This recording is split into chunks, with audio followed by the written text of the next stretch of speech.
Democrats on Capitol Hill now appear to have the 50 votes in the Senate to move forward on the Inflation Reduction Act.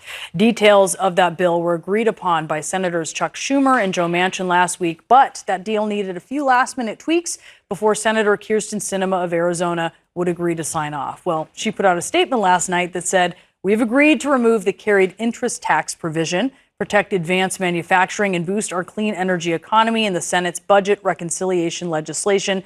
Subject to the parliamentarians' review, I'll move forward."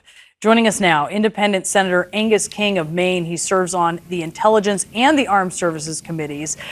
So there she has it, Senator King, and thank you for joining us this morning. She's saying, parliamentarian, this thing has to be scored, right? Because if you're only going 50 votes here with budget reconciliation, it actually does have to reduce the deficit. So that price tag you're going to get is so important. Are you confident that it's going to come in where you need it to be? Absolutely. This is actually going to reduce the deficit. In fact, one of the provisions in the bill is to reduce the federal debt by $300 billion.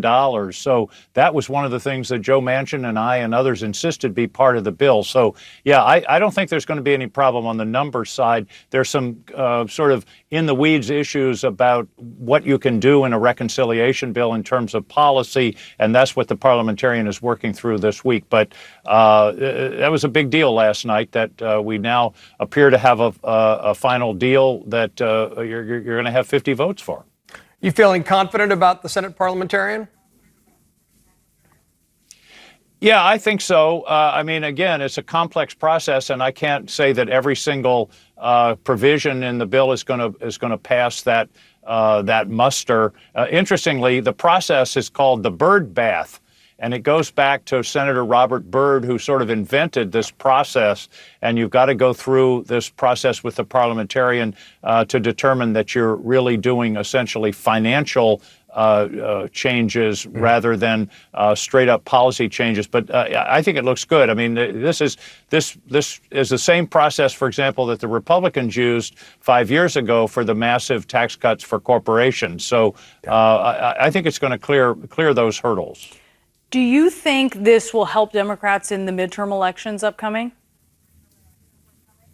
Well, I think the first thing I want to say about the bill, here's the breaking news, guys. This is a bipartisan bill.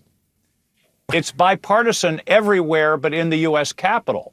The Morning Consult did a poll this week, and just going down the numbers, I mean, basically they polled all the individual provisions of the bill, and it's sort of unbelievable.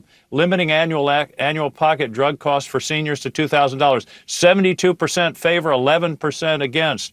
Minimum tax on corporations, 63 to 21. I mean, the numbers are all just sort of overwhelming in terms of the general public. And I'll be honest with you, I really don't understand why the Republicans aren't jumping on this bill, because it really is. It's paid for. It reduces the deficit. It'll help make a real dent in inflation. It's good for seniors. These are things that we should have done years ago. In fact, the first bill I introduced when I came to the Senate was to have Medicare negotiate for drug prices. That was 10 years ago.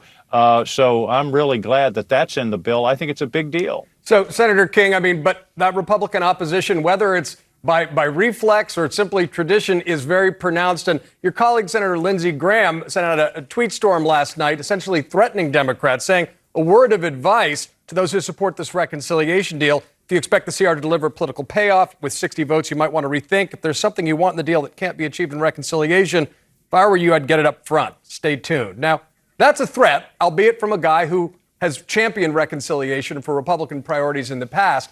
What do you make of it, and what do you think it says about... him. Yeah, go on.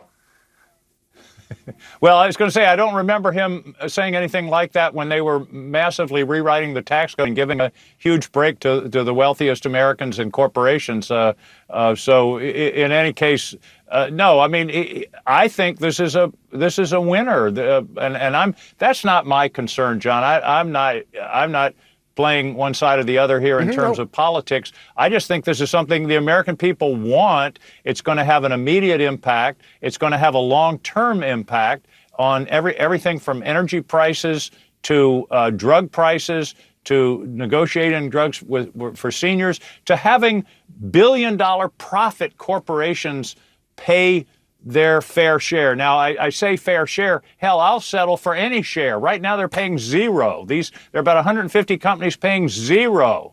And so this bill says, hey, you got to pay at least 15%. How do I explain to a cop in Portland, Maine, who's paying $5,000 or $10,000 in taxes, that he's paying more than a company that's reporting $1 billion worth of profit? So I think this it not only is good policy, I think it's going to be very popular in the country. Wow. Sir, thank you for being Thank with you. us, Senator Angus King.